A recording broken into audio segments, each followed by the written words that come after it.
So this lesson is going to give students the opportunity to put together all the skills that they learned in Unit 5, all about classifying equations and balancing formulas, balancing equations, and writing net and complete ionic equations.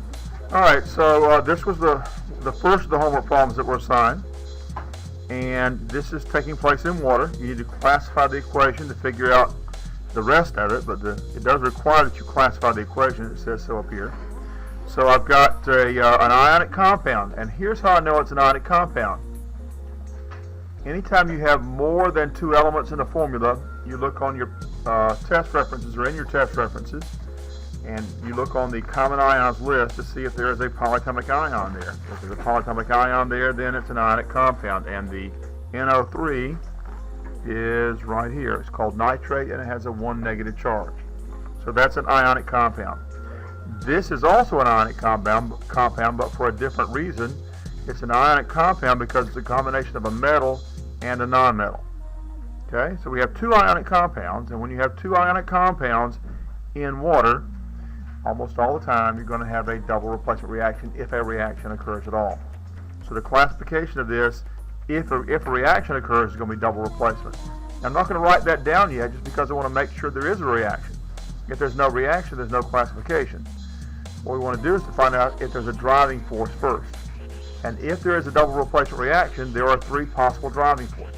There's the formation of a solid, the formation of water, or the formation of a gas.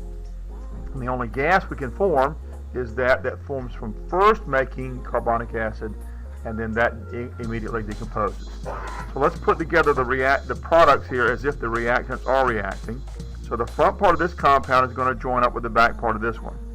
And we're just going to put the two parts together for now. We're not going to balance the formula yet. Now, then the next thing is to put the other two parts together, the front part of this and the back part of this. Now notice I didn't take this subscript over. Subscripts like this one don't travel because this chloride is a monoatomic ion. Okay?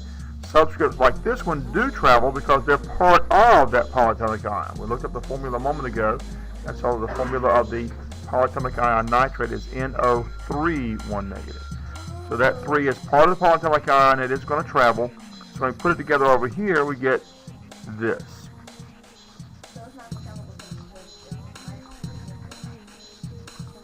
All right, now's the point where I want to find out the physical states, because I don't want to balance these formulas yet because I might not have to. If there's no driving force, I won't have to balance it. So I want to find the physical states first. All right, so I want to go to the solubility rules now. In some classes, like honors chemistry here, you have to memorize these. You're not required to do that in this class. So here's a nitrate, and it says right here, the very first solubility rule says all nitrates are soluble, and there are no exceptions over here to the right. So all nitrate compounds are always soluble. If there's water around, it will be dissolved, and we call that aqueous, and the symbol uses AQ. Okay? For this one, we're going to find that chlorides are always soluble unless they're bonded with silver, lead, or mercury, and this is iron. It's not one of those. So this is also going to be aqueous.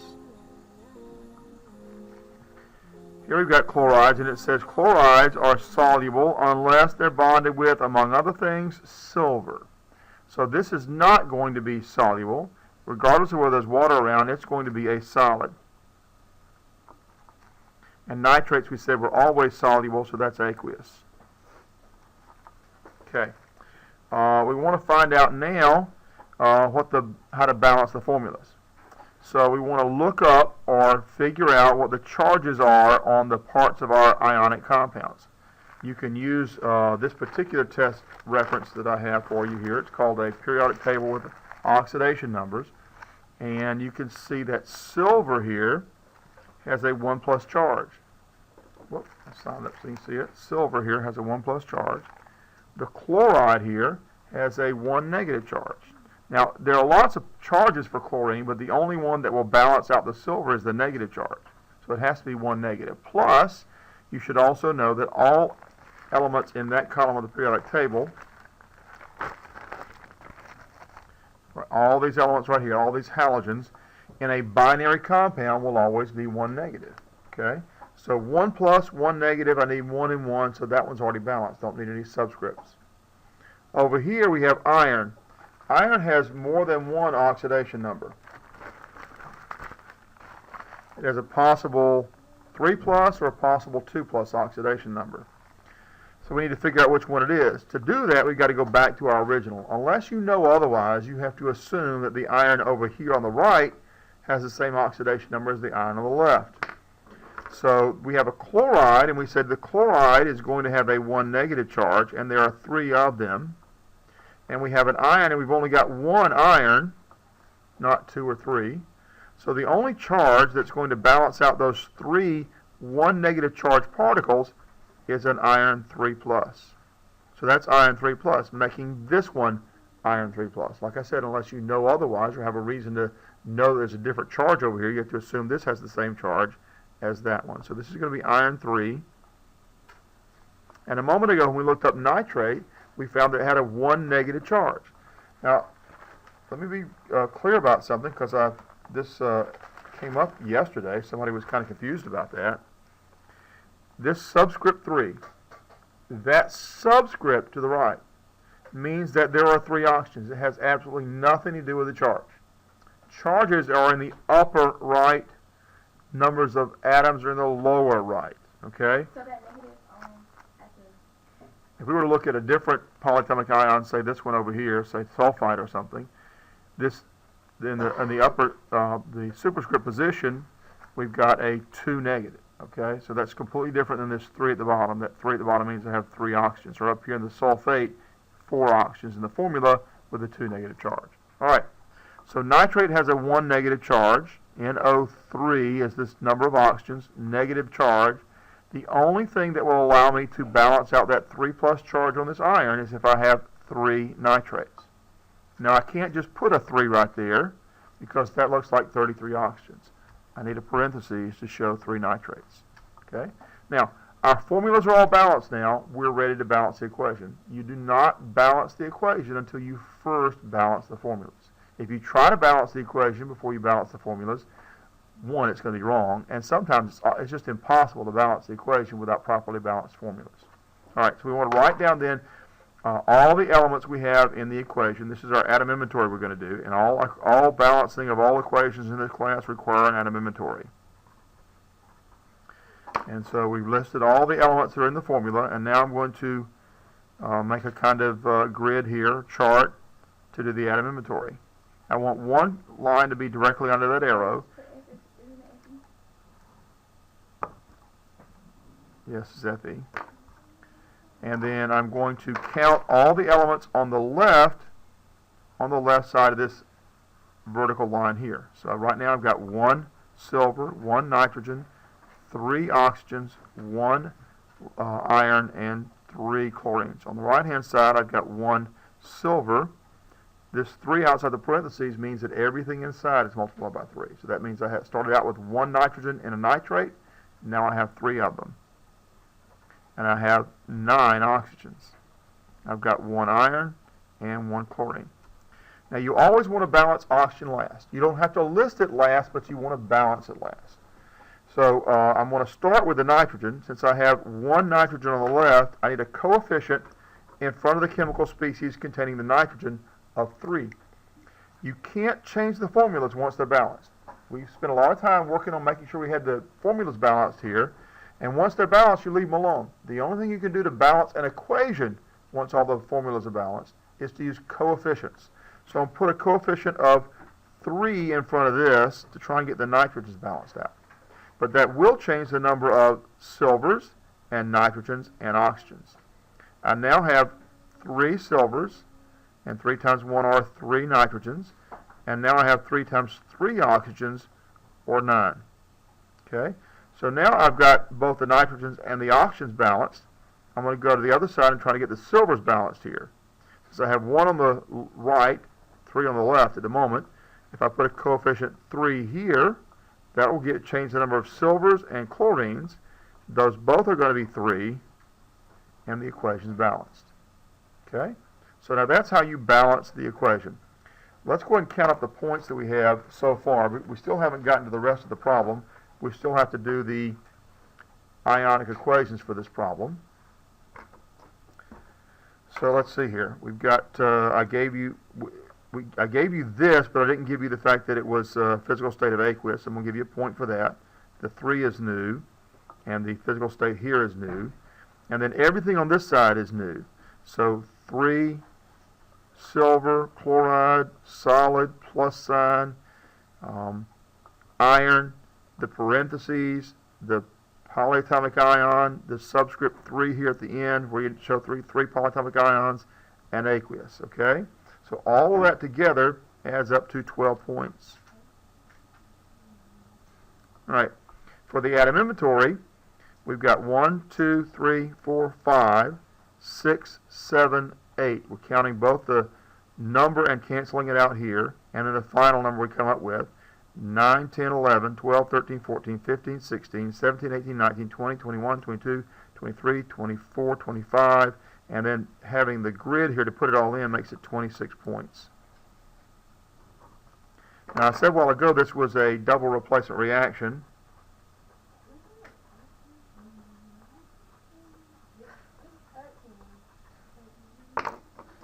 And that comes out to be 4, I'm going to give you 4 points for that classification. Now, since this is a double replacement reaction, you also have ionic equations. The only 2 kinds of equations for which you have to write ionic equations are single displacement and double replacement. Any ionic compound that's also aqueous gets split up into its separate ions. So we learn to balance equations, or balance formulas rather, writing the charges on these things to start with. That's how we balanced them when we were doing that back 2 units ago. And so what we're going to do to write the complete ionic equation is just undo all that. Okay? There's not a whole lot new here. We're just undoing that. Now in this formula we have 1 silver and 1 nitrate. The one thing that is new is that we have a 3 coefficient. So instead of 1 silver and 1 nitrate in our complete ionic equation, we need 3 silvers and 3 nitrates. So 3 silvers that are going to have a 1 plus charge, and it's aqueous because the compound is aqueous. Okay, that's what actually happens when we get to the solutions unit. You'll find out that when the ionic compounds or acidic compounds dissolve in water, they actually break up into these ions. Okay, and so we have 3 nitrates.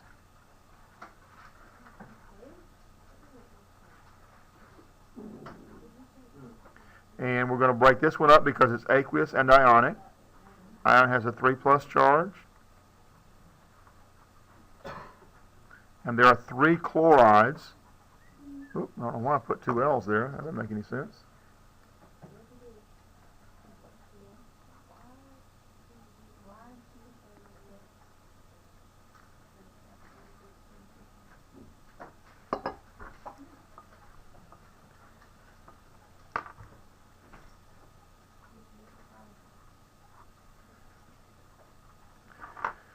Now this silver chloride here does not break up. It's not aqueous. Okay, it's not ionic, it's not aqueous. Well, it's ionic, but it doesn't break up into ions in solution. We're going to have 3 of these silver chlorides. And then the iron nitrate, because it's an ionic compound and it's aqueous, it breaks up.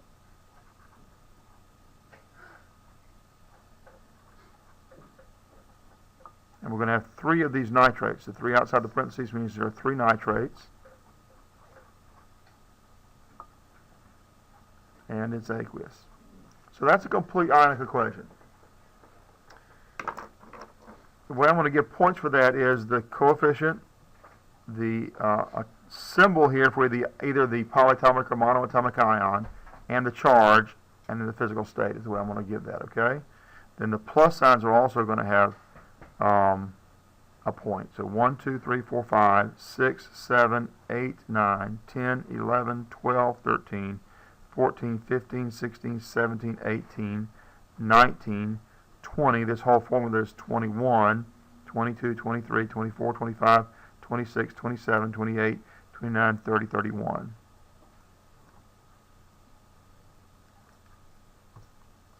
All right? Now then we have to write a net ionic equation.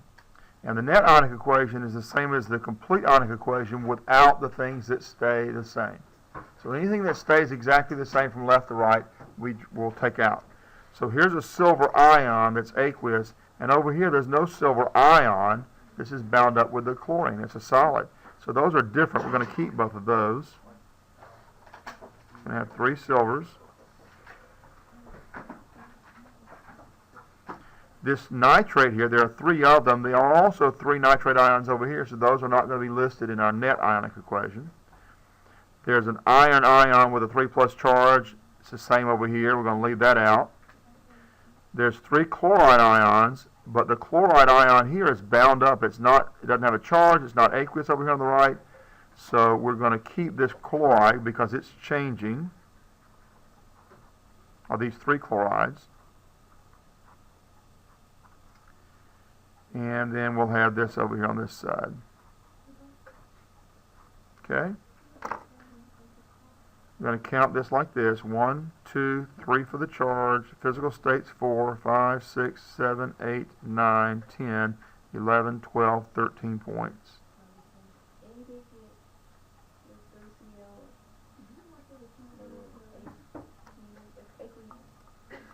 Now this is the way I want you to do the net ionic equation in here, but just so you know that in future classes you may be expected to simplify this net ionic equation, because you notice all the coefficients are 3. We could actually make those all 1s. But in this class, keep the 3. Just drop it down the way it is. We're trying to keep it a little bit simpler since this is your introduction to chemistry, okay? All right, let's add all these up and see how many points we get for that. All right, so we got a total of 87 points for that problem. We add everything up, and then we're going to go to our next problem. This is number 8 on the list here that I have. And we have PCl5 that I've listed as a solid. I'm not sure that it is, but I just sort of threw that in there. P2O5, I call that a gas.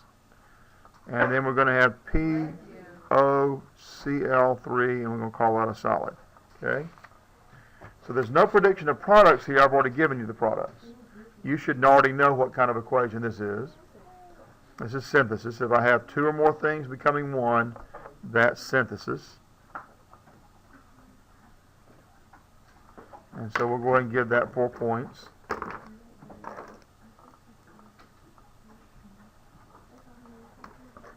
All right, you don't have to figure out any physical states. I gave you all that. All you have to do here is balance the equation. So we're going to list all of our elements, P, Cl. There's P again, so I'm not going to list it twice. And O for oxygen. Make the grid. Now we're going to count all the elements. So we have 1 P here and 2 here, that's 3. Got 5 chlorines, and we have 5 oxygens. And over here we've got 1 P, 1 oxygen, and 3 chlorines. Okay? All right, now the way I've taught you to do this is just to start from the top and start trying to figure out how to balance all the atoms with coefficients. And you want to save oxygen for last all the time. So I've got 3 phosphoruses on the left. I could start with a 3 here. Okay, and that's going to give me then, that's going to change all of the elements on this side. It's going to give us 3 phosphoruses. It's going to give us 3 oxygens. And it's going to give us 9 chlorines. Okay, so the next thing we get to is the chlorine. I've got some numbers here to kind of figure out. I've got 5 chlorines over here and 9 over here. So that's a little bit tricky, isn't it? I mean, I can go up to 45 and change this to a, let's see, I don't know what that would come out to be. 3 times 45, so that'd be 15. I put a 15 here and put a 9 here to get to 45. But there's a simpler answer. You could do that, put a 15 here and a 9 here, but then you end up simplifying at the end. And that's okay. If you end up with coefficients in front of all the chemical species that can be evenly divided by the same whole number, that's what you have to do at the end. Okay? But what you might notice is because I have 5 here and 3 here, we could start with we start with 15 and say I need 5 of this whole thing here and 3 of this whole thing here and try that first. Okay? Let's try that first, okay? So I'm going to change this to 3, and that'll give me 15 chlorines. And I'll change this to 5, and that'll give me 15 chlorines on that side. Does that make sense? All right, so let's change this now, the number of phosphoruses and chlorines over here. We now are going to have 3 plus 2 or 5 phosphoruses. And we're going to have 15 chlorines. Okay, and over on this side, we now are going to have 5 phosphoruses. And we're going to have 15 chlorines. But we're also going to have 5 oxygens, and that kind of works out nice there, doesn't it? That makes sense? So sometimes it's okay if you go over and have to go up to 45 chlorines, okay, and use different coefficients and balance the whole thing out. Just remember, you've got to simplify if all the numbers, all the coefficients, can be divided by the same whole number evenly. You need to do that. That's required, okay? It's not a problem to go up to have too many in the beginning as long as you simplify at the end. All right. Count all our points here. Got 1, 2, 3, 4, 5, 6, 7, 8, 9, 10, 11, 12, 13, 14, and 15. I kind of skipped the one in the middle because there's different ways to get there, but you will have the same first number and cancel it, and the same ending number if you do it right. So how many did I count so far? 15, 16, 17, 18, 19, 20, 21, and then the grid makes it 22 points. And so altogether that's 26 points, is it not?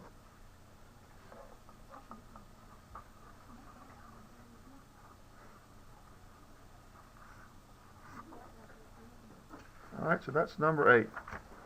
Let's go to number 9.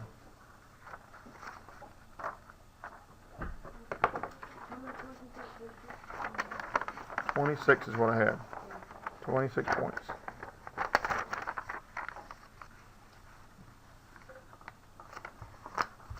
All right, so the next problem, number 9. Sound like the guy calling out the numbers on the nightly drawing for the, what is it? The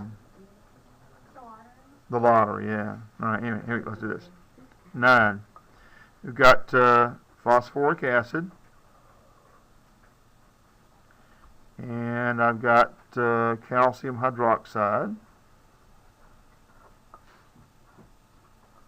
And then this is all taking place in water. Okay? Now, if I look at this, I can see I've got hydrogen on the front of this species, hydroxide on the back of this species, and that tells me right away this is probably going to be acid-base, if it's going to happen at all. It's also double replacement. All the acid-base reactions we know about so far are also going to be double replacement, and you have to classify it in both ways. It's not enough to say it's acid-base. You have to say acid-base and double replacement. All right, so let's see if there is a driving force. If we've got hydrogen on the front here and hydroxide on the back here, we're going to put the hydrogen with the hydroxide. But we're not going to carry this coefficient over or this one. Neither this coefficient or this one are part of the polyatomic ion. Now this hydroxide is a polyatomic ion, but that 2 is not part of the hydroxide. The hydroxide polyatomic ion is just OH with a negative charge. Okay? And then this 4 on the phosphate, that's going to carry over because it is part of the phosphate ion's polyatomic ion formula. Okay? So we're going to put the calcium with the phosphate now. I'm not going to balance the formula yet. I want to make sure I have a driving force first. Now, when you go through the solubility rules, you'll find that phosphates are mostly insoluble. However, they're not insoluble when they're with a group 1 element. And this is a group 1 element. It's in column number 1. So this is going to be aqueous. Most phosphates are going to be solids in an aqueous environment, but not this one because it's with a group 1 element. Now, hydroxides are mostly insoluble. And there are some exceptions, but there's no exception for calcium. So this is a solid. Okay? Now, this is water. And water is most of the time a liquid. The exception is when you have a combustion reaction and you generate a lot of heat, then it'll be a gas. Okay? Or any other case where you say there's a lot of heat. But in this case, there's not a lot of heat, so we're going to call it a liquid. Okay? And then phosphates, we said, are mostly insoluble. And so there are some exceptions, but not for calcium. So this is going to be solid. Okay? So now we know we have a driving force because we're forming both a liquid and a solid. Both of those are driving forces.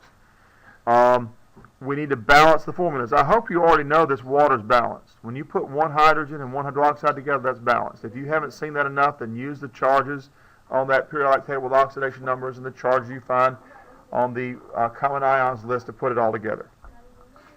But now you're going to look up calcium. Calcium is in column 2 of the periodic table, and elements in column 2 are always going to have a 2+ charge. Let me write that down.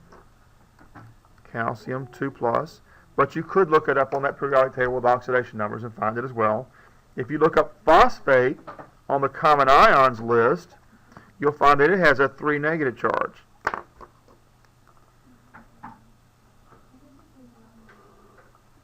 All right?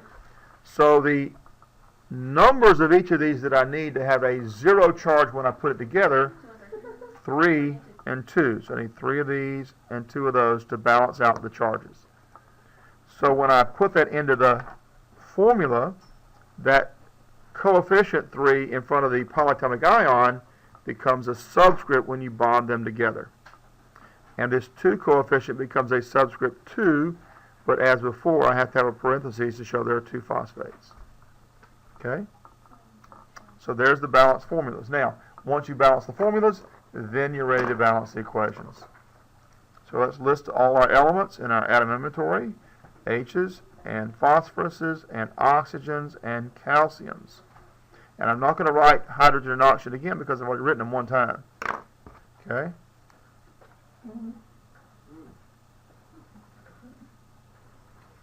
Here's the grid we need. And we count all the elements. You've got 3 hydrogens.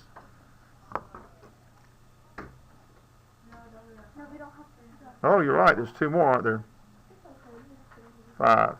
Okay, then there's 1 phosphorus and 4 oxygens and 1. Actually, that's not right either. There's 4 and 2 more, right? Okay. All right. Good. So over on the other side, then we've got 2 hydrogens, and we've got 2 phosphoruses, and we've got 1 oxygen here and 8 here. Okay, that's 9 oxygens, and we've got 3 calciums. All right. So let's look at our coefficients. We want to save oxygen for last, but we also want to save hydrogen for next to last. So I'm going to start with phosphorus. I've got 1 on the left, 2 on the right. I want to put a 2 coefficient in front of the species containing the 1 phosphorus over here. That's going to change the number of hydrogens and phosphori and oxygens. Okay? So 2 times 3 hydrogens is 6, plus I've got 2 here. You know, it'll be a really good idea when you start getting those kind of numbers if you write it out to make sure you keep up with it so you don't make a mistake like I did earlier. Okay, so I've got 6 hydrogens here, plus the 2 here, so I've got 8 hydrogens now. Then I've got 2 phosphoruses, and then we want to count up all the oxygens. I've got 2 times 4, or 8, and I got 2 more here. So right now I've got 10 oxygens. All right, that takes care of phosphorus, but now we've got some other things to balance. And we'll start with the calcium next because, again, we want to save oxygen for last and hydrogen next to last. So in order to get 3 calciums on the left, I'll put a 3 here. That's going to change the number of hydrogens, oxygens, and calciums. Okay?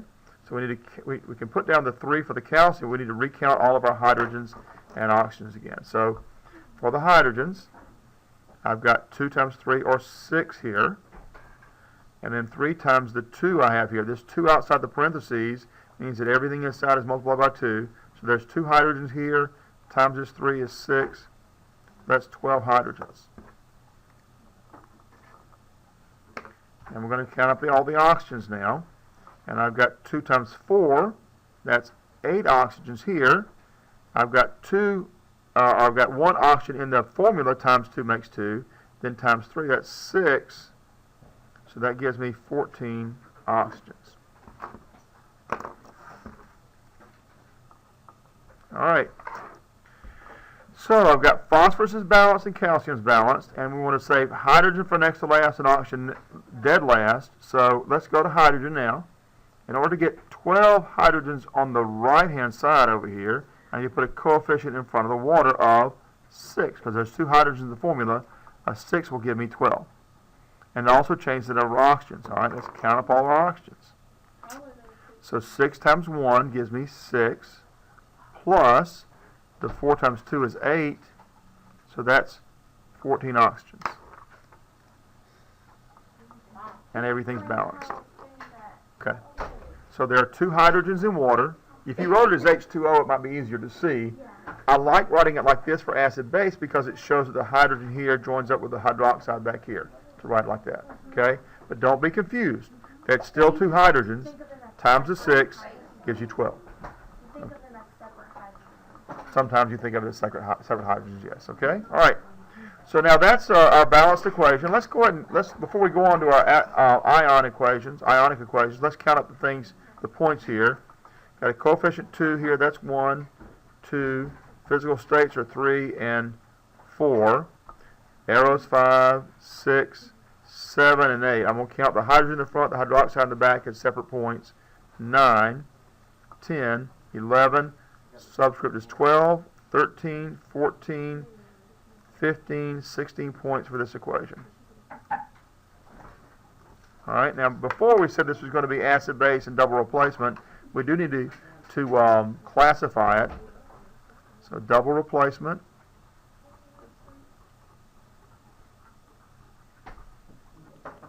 And acid, base. And so we're going to give that 8 points because it's 2 different classifications. 4 points for each. And then we've got to count up this. 1, 2, 3, 4, 5, 6, 7, 8, 9, 10, 11, 12, 13, 14, 15, 16, 17, 18, 19, 20, 21, 22, 23, 24, and the grid is 25 points. But we haven't finished yet, so we're not ready to give a subtotal. Okay, because we still have to do the ionic equations. Anytime you have double replacement reactions or single displacement reactions, you have to write ionic equations. So we're going to break up anything that's acidic and aqueous or ionic and aqueous. There's only one thing in here that's acidic and aqueous. Nothing else breaks up. Okay, so we're going to break this up to write a complete ionic equation. Now, I've got 3 hydrogen ions. 3 times the 2 makes it 6. So I've got 6 hydrogens, 6 hydrogen ions. And I've got 2 phosphates.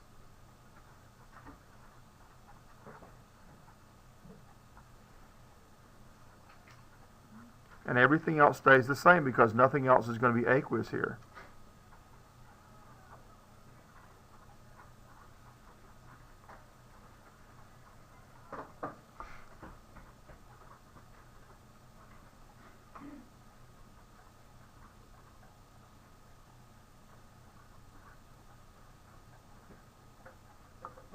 So that's the complete ionic equation. 1, 2, 3, 4, 5, 6, 7, 8, 9, 10, 11, 12, 13, 14, 15, 16, 17, 18, 19, 20 points. Okay? Now, in order to write a net ionic equation, you're going to leave out anything that doesn't change. Everything changes here. There's nothing that stays the same on both sides. Therefore, the complete ionic equation is the same as the net ionic equation. Okay? Now, if it's the same thing, you just write same thing. You tell me somehow you know that this has to be also the net ionic equation. Okay? So this is 20 points for this, but as long as you say net ionic equation is the same, then you got another 20 points for that.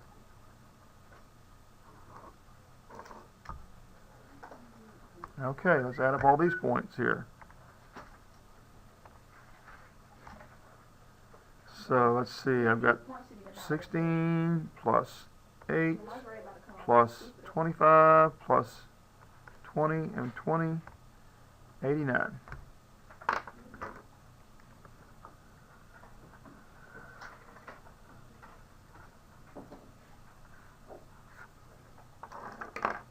That's total for everything?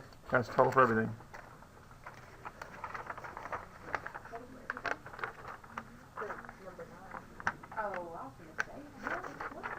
That's the total for 89. I haven't added the total points on everything, because that comes at the end.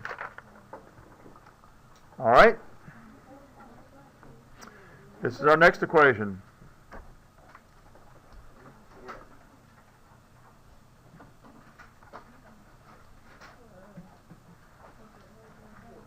You did that wrong. That's an FEC on you. Okay. Once again, I've got a polyatomic ion here, so then I know that's an ionic compound. And I've got a metal combined with a nonmetal, that's also an ionic compound. So if a reaction is going to take place, our first prediction is that we're going to have a double replacement reaction, where the front part of this goes with the back part of that. And then the front part of this goes with the back of that. And then I want to look for physical states to see if I have a driving force. I want to wait to balance the formulas until I check on the driving force. All right, so it says here that chlorides are mostly soluble. The exceptions are when they are bonded with silver, lead, or mercury, and that's not silver, lead, or mercury, so that's going to be aqueous, we know. Okay? And it says that all group 1 salts, and there's a group 1 metal right there, all group 1 salts are soluble all the time, so that's aqueous. And since I'm not forming a solid or water or a gas, there is no reaction. And as long as you say there's no reaction, you get 4 points for that. Why was it not a reaction? There's no driving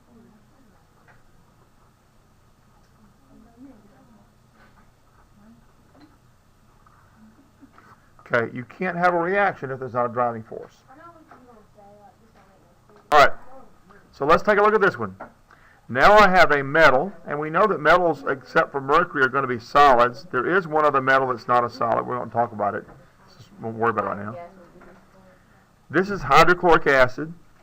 Chlorides in the solubility rules are mostly soluble, and there's no exception for hydrogen, so this is going to be aqueous. Okay? And we need to know if copper, since this is an element by itself, and we have an ionic compound or an acidic compound here, if a reaction is going to take place, it must be single replacement. When you have an element that's by itself and some kind of compound there, then you're first going to predict that it's going to be single replacement. And to find out if we're going to have a single replacement reaction, we go to the activity series. Okay, so here's the activity series here. See if I can get all this kind of on the screen at one time. Maybe not. Close enough here, because on the activity series, all I need to do is to see copper and the hydrogen ion that's in acid. Since copper is the element that's by itself, it's got to be more active than the hydrogen ion in acid, and it's not. So since it's not more active, it can't displace the hydrogen. No reaction. 4 points for saying so. Okay? That's number 11. Now we're going to go to number 12.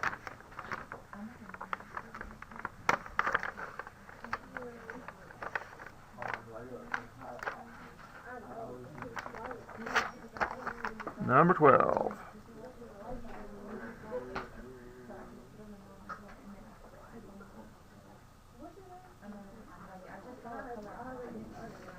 All right, number 12. All right, so this is a hydrocarbon, and this is oxygen. When you have a hydrocarbon fuel and oxygen, you always have combustion, and the products are CO2 and H2O. So we can go ahead and classify this as combustion. And that's 4 points right there. Okay. The physical states, anytime you have a hydrocarbon with 5 or fewer carbons in a chain, we said for this class we're going to call that a gas.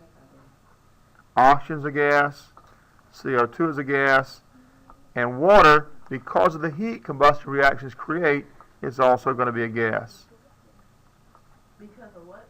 The heat generated in a combustion reaction, that's going to be a gas. All right, now we're ready to do the atom inventory.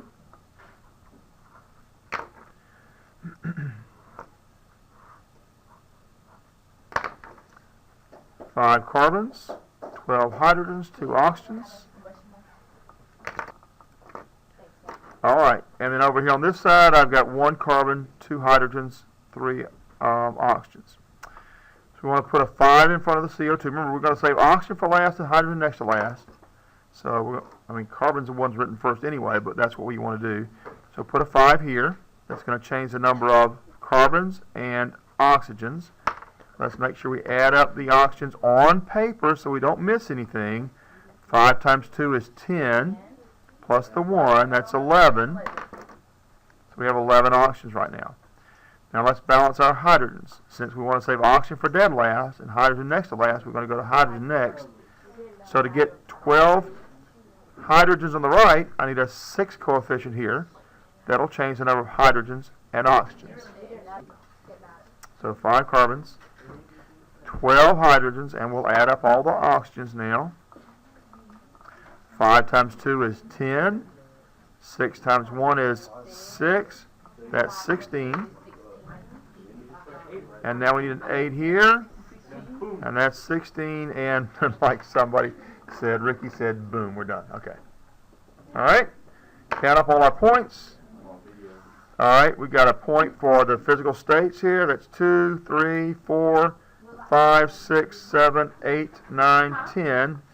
That's the points for the balanced equation. Did I count that up right? 1, 2. Oh, I can't miss. No, that's right. 1, 2, 3. Oh, I missed the arrow. It's 11 points. 11 points for the balanced equation. 1, 2, 3, 4, 5, 6, 7, 8, 9, 10, 11, 12, 13, 14, 15, 16, 17, 18 for the atom inventory.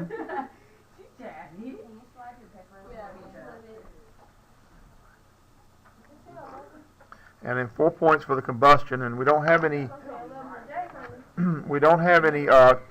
ionic equations because you only have those when you have single or double replacement. 18.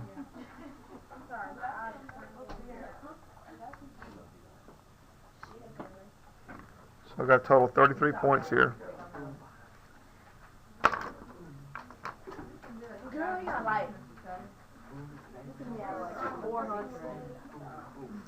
Not quite 400, getting close though. 18, right? 13. No, it's not 18 for the B1. Last problem, number 13.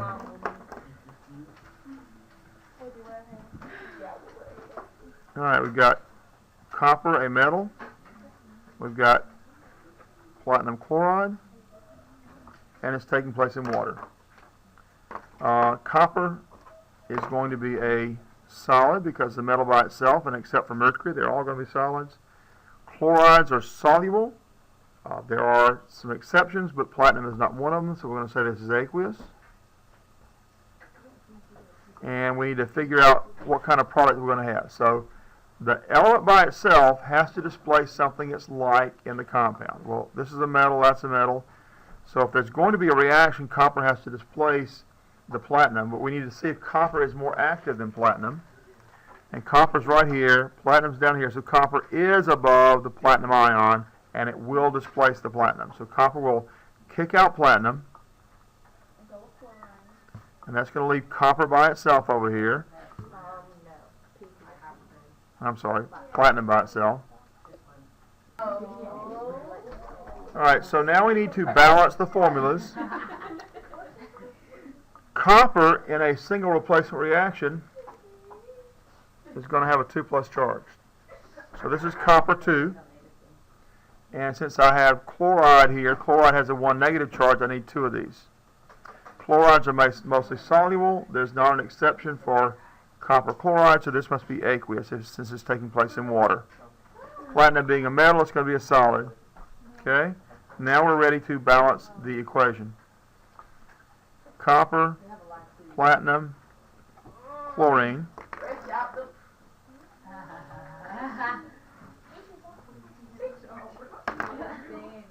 1 copper, 1 platinum, 1 chlorine, 1 copper, 2 chlorines, 1 platinum over here.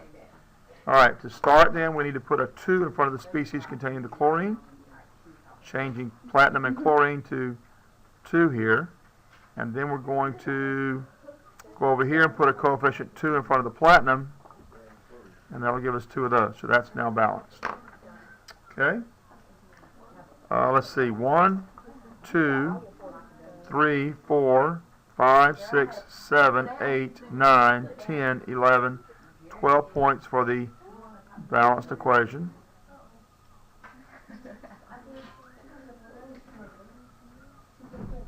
For the atom inventory, 1, 2, 3, 4, 5, 6, 7, 8, 9, 10, 11, 12, 13, 14, 15, 16.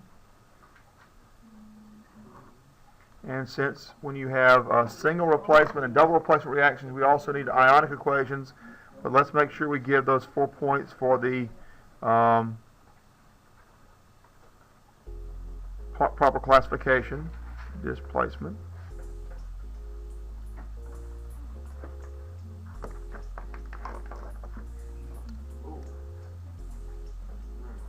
All right, so anything that is aqueous and either ionic or acidic will split up. We've got 2 of those.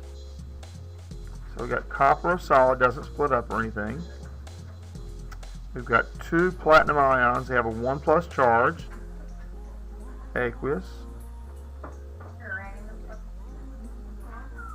2 chloride ions, aqueous. Oh, that's got to be an arrow, not a plus sign.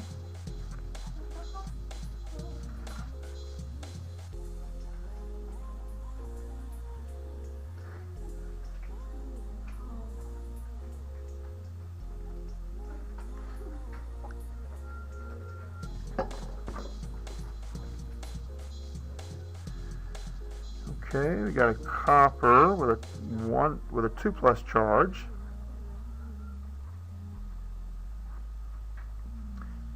We've got 2 chlorides. Now here's a mistake that a lot of students make. They call it Cl sub 2. It's not. When you break it apart, you break apart 2 chloride ions. You get 2 chloride ions with a coefficient the same way that we did it when we were balancing formulas to start with. We started with the coefficient 2 chlorines, and then when we made it into a formula, it became a subscript following the symbol for chlorine.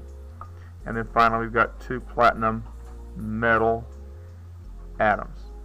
Okay, now an element by itself never has a charge. Okay, or you could say it has a 0 charge if you want to. But metals, any element by itself never has a charge. Okay? Alright, so now we want to count up all our points here.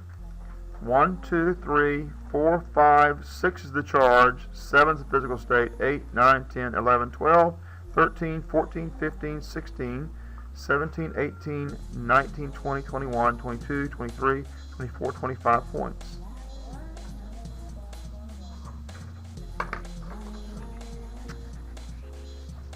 And now let's do the net ionic equation. So we're going to eliminate anything that's exactly the same on both sides.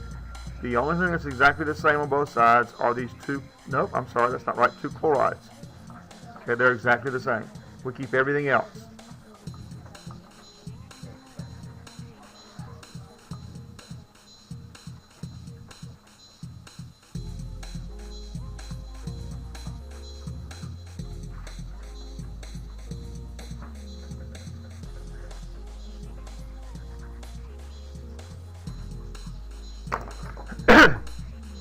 One, 2, 3, 4, 5, 6, 7, 8, 9, 10, 11, 12, 13, 14, 15 points.